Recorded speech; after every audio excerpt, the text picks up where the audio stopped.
नमस्कार दोस्तों, मैं अनिल कुमार दीक्षित आज एक बार फिर आपके समक्ष प्रस्तुत हूँ। सभी भाइयों और बहनों को मेरा बहुत बहुत नमस्कार।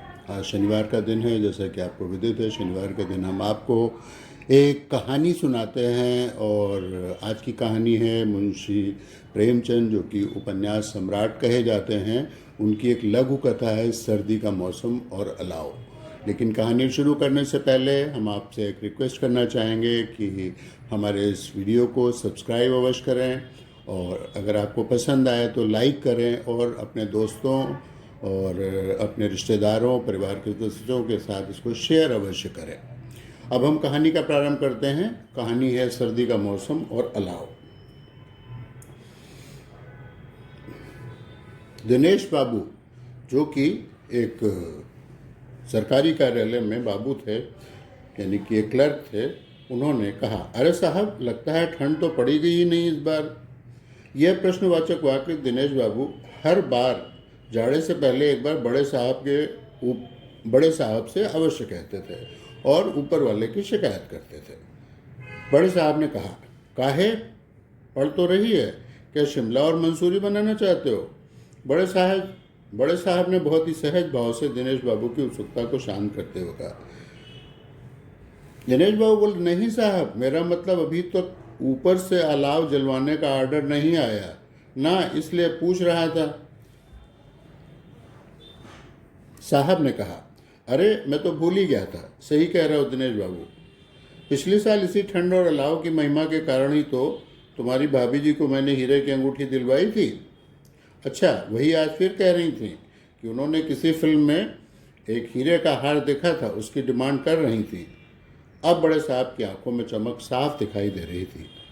और नहीं तो क्या साहब, आप बड़े आदमी हैं, भूल जाते हैं। हमारे जैसे छोटे आदमी के घर में तो कुछ भी नहीं है। मैं तो भूल ही नहीं सकता पिछले जाड़े को। गुड्डू की मम्मी कह रही थी कि इस बार जाड़ा आए तो खिड़की दरवाज़ों में कांच तो कम से कम लगवा लो और अच्छी तरह से लकड़ी भी घर में भरवा लो, जिससे कि सर्दी से बचने के सारे उपाय हो जाए। और अब की बार वो ये कह रही थी कि ऐसा करो कि अब की बार तुम एक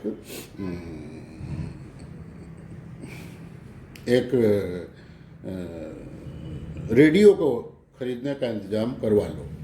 दिनेश बाबू ने तंबाकू रगड़ते का कार्यक्रम समाप्त कर तालू के नीचे दबाते हुए कहा, जनवरी तो साली आधी बीत गई, सरकार भी क्या करे।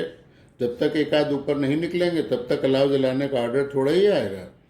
बड़े साहब ने अपनी किस्मत को धिक्कारते हुए दिनेश बाबू को ढाढ़स बंधाते हुए बोले, लेकिन साहब, इस लेट लतीफ़ी के चक्कर में कहीं हमारी और आपकी बीवियाँ ही ना हमसे गुस्से में अलाव बनकर हमारे ऊपर बैठ जाए। दिनेश बाबू ने इस बार अपनी बीवी के बताए हुए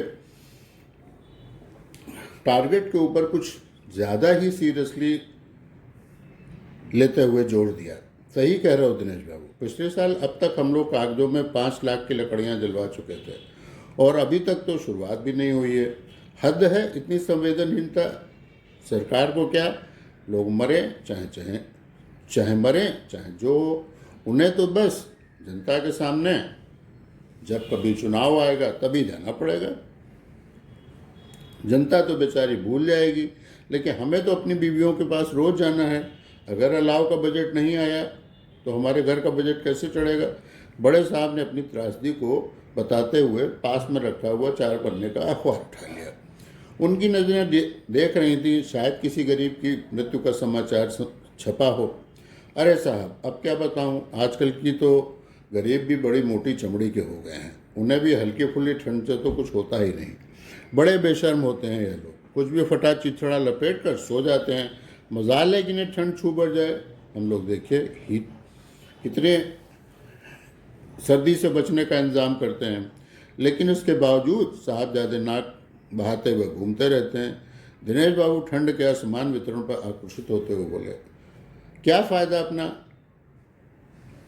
दिमाग खराब करने से, बस दुआ करो जल्दी ठंड का असर दिखाई पड़े। पिछले साल पूरे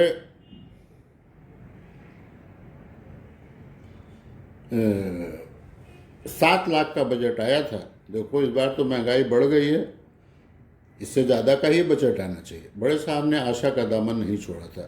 काहे साहब आप भी ऐसी बातें करके मन बहला रहे हो। अलाव जलाने का जुगाड़ करो, दिल जलाने का नहीं। कसम से बस एक आध बंदा कहीं टपक जाए तो आज शाम तक ही अलाव जलवाने की घोषणा सरकार की तरफ से हो जाएगी। देखिए साहब, अखबार के किसी कोने में कुछ लिखा है? नहीं। दिनेश बाबू ठंड से मरने वालों की खबरें फ्रंट पेज पर रोज निकला करती हैं। पहले अखबारों को तो मसाला देती है जिसे वो पेज नंबर 2 या 3 पे छापते हैं, जबकि उनकी मौत बेअसर होती है जिससे वो पैसा लेकर छापते हैं। वहीं एक गरीब की ज़िंदगी के मुद्दे उन्हें कभी नहीं दिखाई पड़ते, उन्हें उनकी मौत का मसाला दिखाई पड़ता है जिससे वो अखबार के पहले पन्ने पर ही छाप देते हैं। वाह साहब, काश जीवन का एक फलसफा सरकार समझ पाती। ज़रा बात करिए, ऊपर कोई आदेश वादेश निकलवाइए। विपक्ष भी इस बार ठंडा पड़ा हुआ है, वो भी कोई हल्ला वल्ला नहीं मचा रहा है। कम से कम उनको तो चिल्लाना चाहिए। तभी दिनेश बाबू ने कहा। तभी दिनेश बाबू उठ करके दफ्तर के बाहर तक गए। बाहर जाके दिनेश बाबू ने किसी से बात की और उसके बाद अंदर आए और बोले, अरे भाई दिनेश बाबू, बधाई हो बधाई हो। अभी अभी तुम्हारी भाभी जी आई थी और उन्होंने आकर के बताया कि उनके पड़ोस वाले मिश्रा जी की माता जी का आज ठंड के मारे देहांत हो गया है। हैं, और ऐसा करो, अब इस समाचार को तुम लिख करके ऊपर भिजवा दो। और अब जल्द ही सरकार जो है अलाव जलवाने और कंबल बंटवाने का आदेश दे देगी। इसी के साथ कहानी समाप्त करते हैं। नमस्कार।